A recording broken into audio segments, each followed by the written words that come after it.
From the headquarters of Telesur English in Quito, Ecuador, this is From the South, and I am Soini Gray.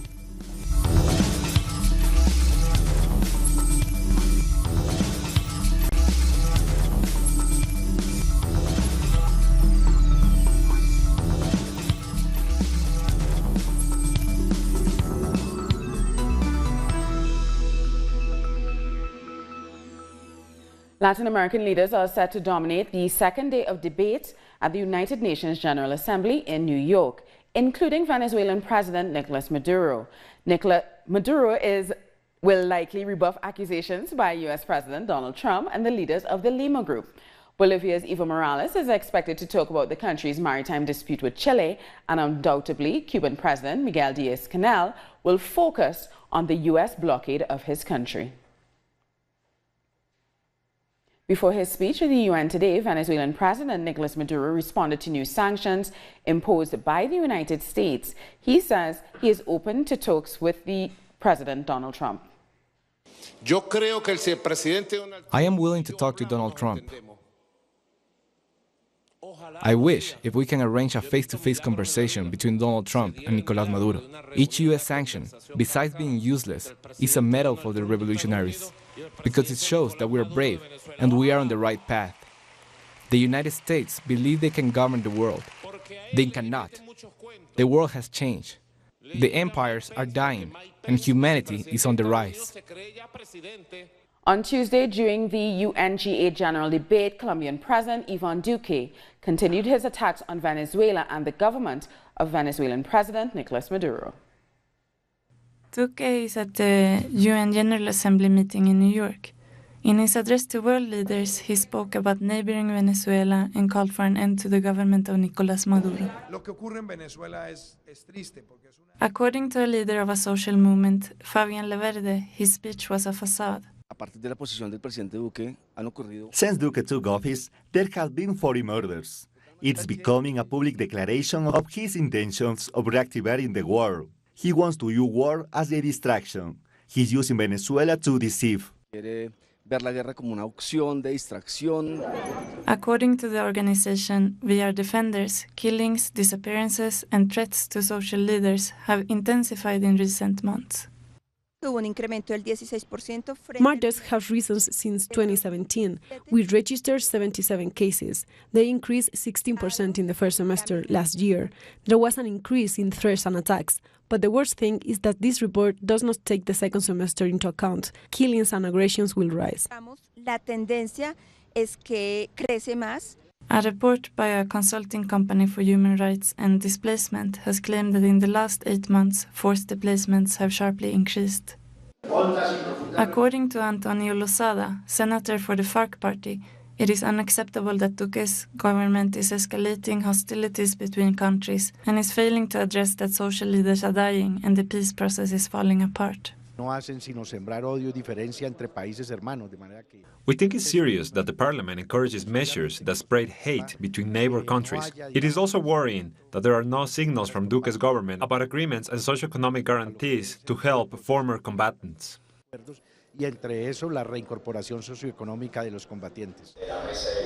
Duque's decision to remove government representatives from roundtable discussions with the National Liberation Army has also sparked controversy. In other news, President Maduro has announced a plan to legalize more than 8,000 migrants from various countries currently living in Venezuela. At a meeting with the Colombian community in Caracas, Maduro challenged the U.S. president to legalize all Latin American and Caribbean migrants living in the United States. I publicly propose the U.S. government, if they are so much concerned about Latin American migrants, do the same as I have done, and sign a decree to grant every Latin American and Caribbean immigrant citizenship. Now I'll proceed to sign the decree to grant Venezuelan citizenship to 8,381 immigrants from different countries. I signed this decree to legalize and support world migration. Approved. This as more and more Venezuelan migrants are signing up for the Return to the Homeland plan. In the last few hours, a fourth flight from Peru arrived in Caracas. It brought 93 Venezuelans who say they have suffered economic hardship and abuse abroad. The Venezuelan embassy in Lima says it has thousands more on the waiting list. Our correspondent, Luis Travera, was standing at the Simón Bolivar airport for their arrival. 93 people who made the decision to voluntarily return to Venezuela through the Return to the Homeland Plan have arrived here in Caracas. The number of people who have returned has surpassed the 3,000, many of whom raised their voices with allegations of exploitations and xenophobia. This flight came from Peru, where in the embassy of that country there are more than 3,000 requests to return to Venezuela. This will be the third flight from Peru, which in total have brought back more than 400 Venezuelans. Many who now realize the benefits that only exist in Venezuela. 7 months ago, Luis Escalona arrived in the Peruvian capital in search of a better standard of life. Soon, his family came to Peru to join him. In the 3 jobs he had, he suffered abuse and was paid below the legal minimum wage. In Venezuela, we at least have a house of our own, but here we have to work just to pay for rent. There, you have free health and education. Of course, for Venezuelans, education is very important. That is one thing that is expensive here. Venezuelans who return home agree that the quality of education and health in Peru is much lower than what they were used to in their own country. After facing hunger, abuse, and hardship, they begin to value what they left behind. We have been surviving, selling in the streets, and it was hard for me because of my health problems. I couldn't find someone to take care of my children, and I didn't find a school for my oldest child. I am missing our country a lot. When someone leaves, they don't know what it is to live abroad, and you miss Venezuela. Almost 400 Venezuelans in Lima have already managed to return to their country through the Return to the Homeland Plan promoted by the Bolivarian government. For this 4-plane load, priority was given to 31 clinical cases, 11 pregnant women, 24 children, and 17 family groups. However, the waiting list is long. So far, the Venezuelan embassy in Lima has more than 3,000 registered, waiting for a place to go back to their country. It didn't go well for me. To be hungry here, I'd rather be in my country. With all the crisis in my country, I would still rather be here. The Return to the Homeland Plan is being repeated in Argentina, Ecuador, Brazil, and Colombia, from where, every week, humanitarian flights of the Bolivarian government depart to support Venezuelans who want to return to their country. Moving on to Mexico, military facilities have been attacked by protesters who are demanding justice for the Ayotzinapa mass kidnapping in 2014. It's now been 4 years since 43 students went missing after being detained by the police in Guerrero. Protesters were seen painting graffiti on the offices of the Guerrero state government. In December 2014, one of the first missing students was confirmed dead. Today, thousands are still calling for their safe return and for justice to be served. 4 years after the disappearance of 43 students from the Raúl Isidro School in Ayotzinapa, the relatives take to the streets of Mexico City to demand justice and truth from the authorities and different government institutions. We haven't found out about any advancements that they have made in the Ayotzinapa case. This is why we're here again in front of the Supreme Court demanding they do their jobs. They are demanding the completion of an investigation that lawyers consider an example of biased inquiry, which was delayed and unactioned by the outgoing government. The current government is far from complying with that clear sentence. In fact, it lodged more than 200 judiciary resources against it. As a result, even today, it is still not being implemented. At the same time, mothers of the 43 participated in a discussion with the Argentinian organization Mothers from Plaza de Mayo and organizations from other countries with whom they share a common objective, finding their sons at all costs. We have seen the monster's belly and we have decided to fight because we don't want to have one more disappeared child. Fighting against a human rights violation that has been present across Latin America, the Argentinian grandmas share their 41-year experience. I'm not walking away from this. I'm going to keep going to the grandma's house because every time we find a grandson for all of us. It is a joy and a celebration. In the 4th anniversary of the students' disappearance, their parents will meet with President-elect Andrés Manuel López Obrador and his cabinet to discuss the creation of a committee for truth. Then they will march to the capital's base. Staying in Mexico, the entire police force in the coastal resort town of Acapulco is under investigation amid suspicions of being affiliated with drug gangs. 2 commanders were accused of murder. They were arrested while the rest of the city's police have been disarmed. State police and the military will patrol the city instead. Time now for a break. More news in a minute.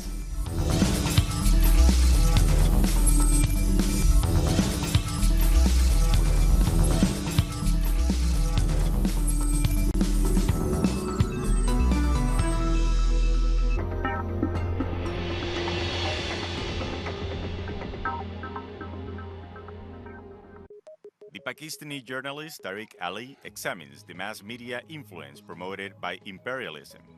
Get access to the analysis of the socio-economic and political life of the whole South America on our screen and platform in English. A critical place committed to the truth to determine the major events that transform the world today.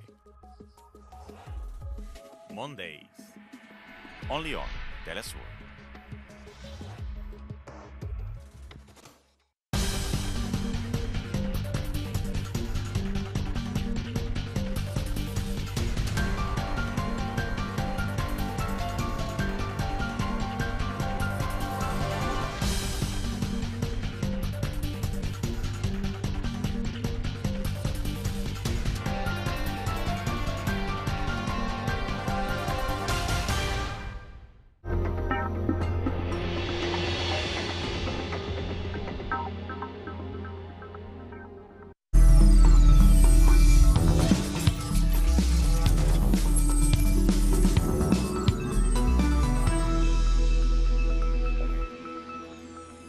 Welcome back. The Barbadian Prime Minister has met with the Cuban President at the United Nations to reinforce their commitment towards building a stronger relationship with each other. While the Global Leaders Summit at the General Assembly is underway, Mia Mottley and Miguel Diaz-Canel took the opportunity to hold their own meeting. She posted a picture of them on her Instagram account, explaining that as new leaders, they need to unite for the benefit of both nations. And Jamaica and Denmark have discussed the possibility of partnering in areas of energy and tourism, among others. Prime Minister Andrew Holness reaffirmed his intention for Jamaica to become a world leader in sustainable development and has made progress to this effect, especially with the recent announcement that single-use plastic products are to be banned. He met with his Danish counterpart at the United Nations General Assembly and shared details of their meeting on his Twitter account. And fears about Tropical Storm Kirk have resurfaced, prompting officials from Barbados and St. Lucia to issue a warning. In the early hours of Wednesday morning, the Barbados Meteorological Services said that the storm is expected to pass through the island on Thursday.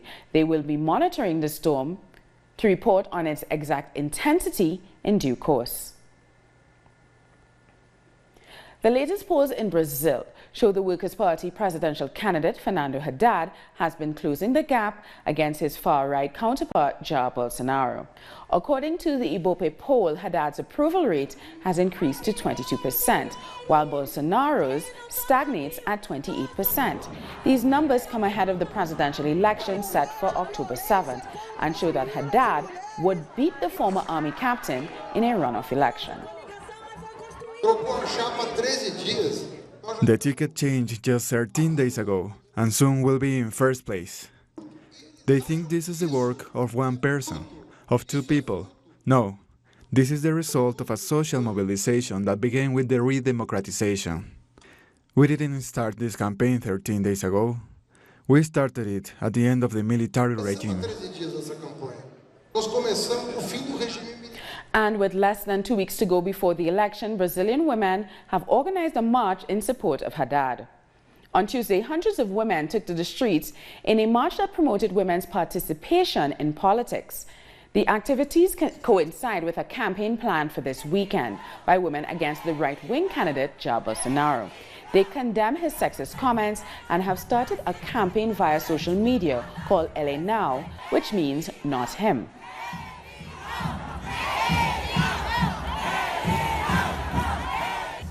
The LA Now campaign is getting a lot of support from international stars of music. Dua Lipa, Dan Reynolds, and Diplo have all shared posts on their Twitter accounts calling out the right-wing candidate for the misogynistic and homophobic comments he has made in the past. DJ and actor Shangela went so far as to encourage his fans to vote in the October elections.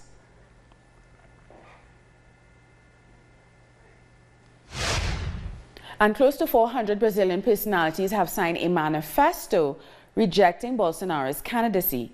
Artists, intellectuals, economists, and scientists said that Bolsonaro is a threat for the foundations of our society and that they will vote for any party committed to democracy. Production levels in Argentine industries have dropped by 7.2%. This was announced just a few hours after the new deal with the International Monetary Fund was made public on Tuesday. Throughout 2018, 8 out of the country's 10 industrial sectors have shown negative growth. Those hardest hit have been the steel sector, plastic supplies, productions, oil refinement, and metal mechanic production. And public transport is almost at a complete standstill in Argentina on the second day of a general strike against the government. Trade unions have been marching throughout the capital city, Buenos Aires. Edgardo Esteban has the report. As the trade unions announced at a news conference, this general strike has exceeded all expectations. It really expresses how angry the Argentinian people are with these economic policies that are being implemented. It's like a holiday here in Buenos Aires, with almost nothing moving. This avenue is usually buzzing with buses and traffic, but none are running today. No buses, no trains, no metro, and no flights out of the main airports.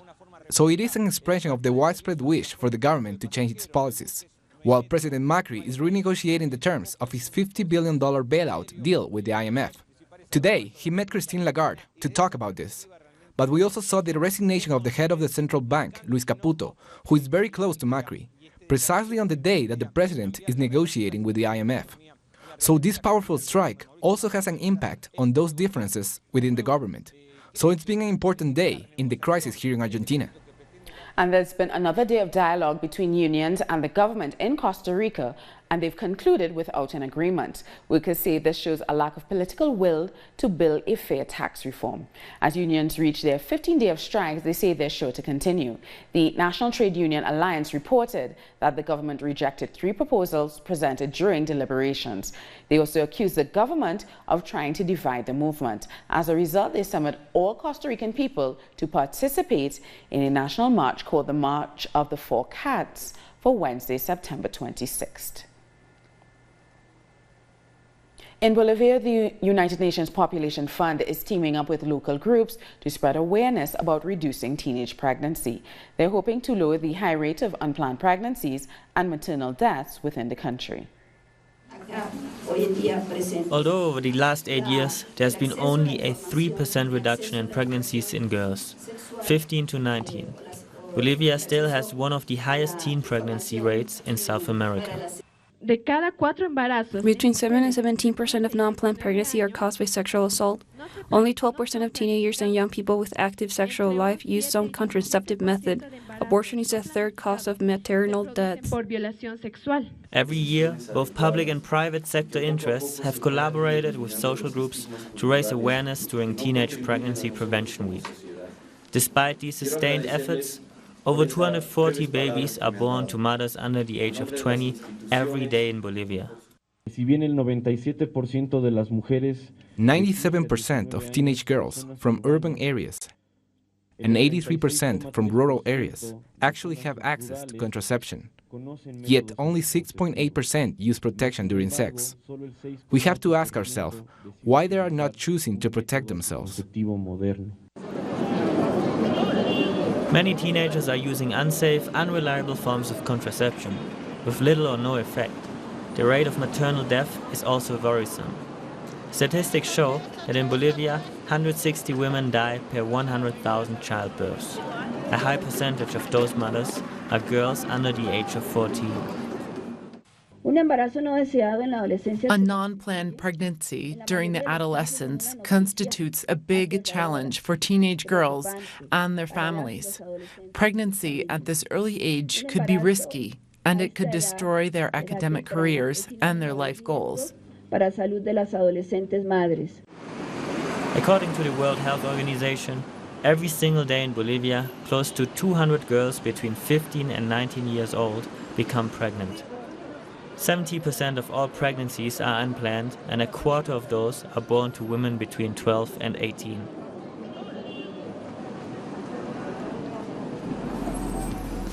We'll take another short break now. More news in a few.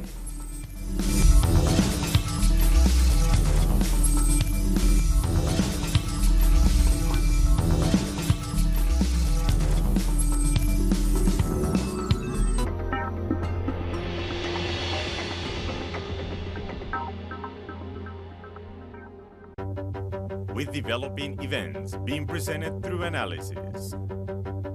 Our coverage transcends borders. With renowned journalist Walter Martinez. Salud, amigos, tripulantes de nuestra querida, contaminada y única nave espacial. Dossier. Weekdays. Only on Telesur. Y ponga usted las cámaras, señor director.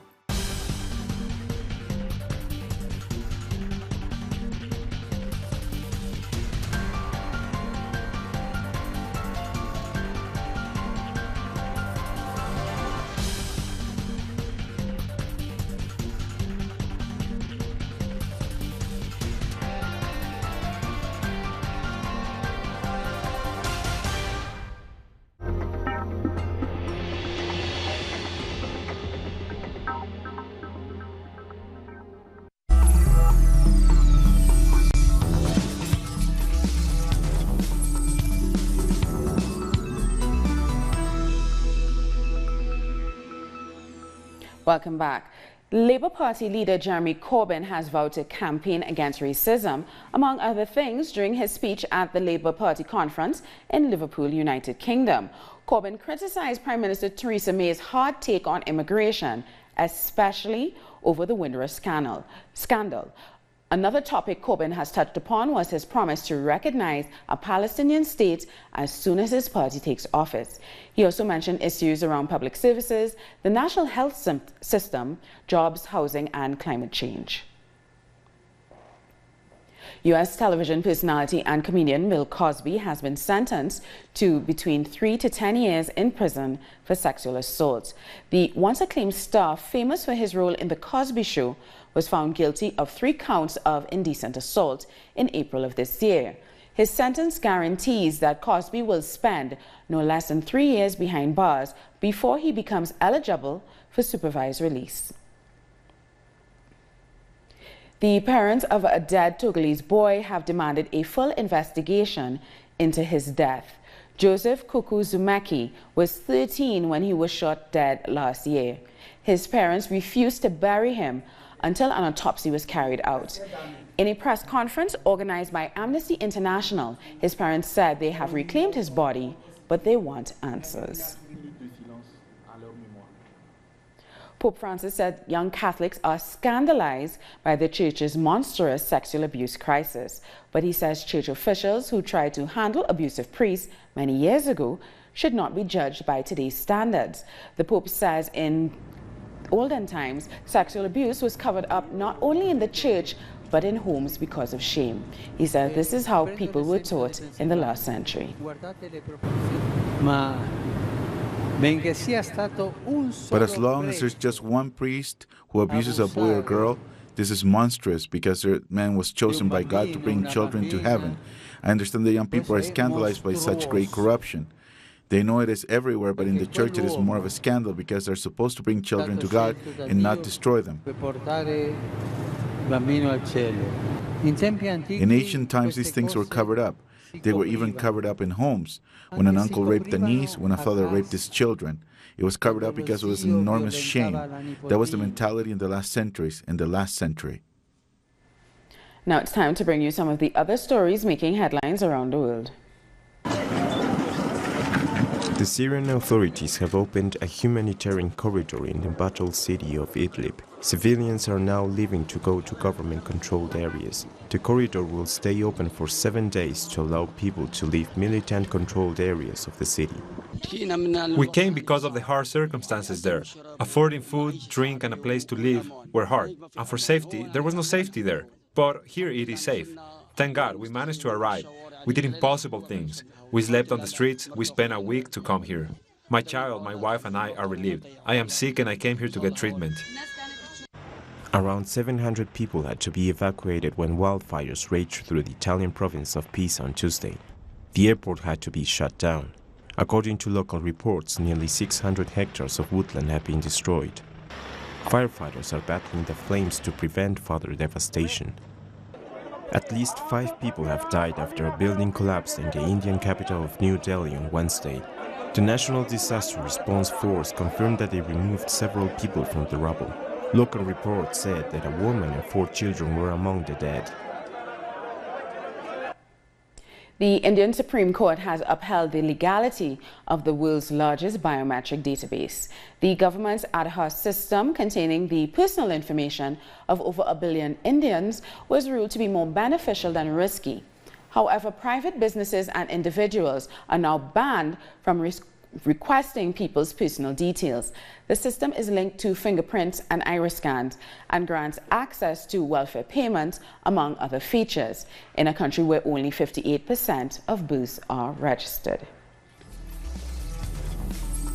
Well, we've come to the end of this news brief. For these and many other stories, you can find them on our website at talisyourtv.net/English.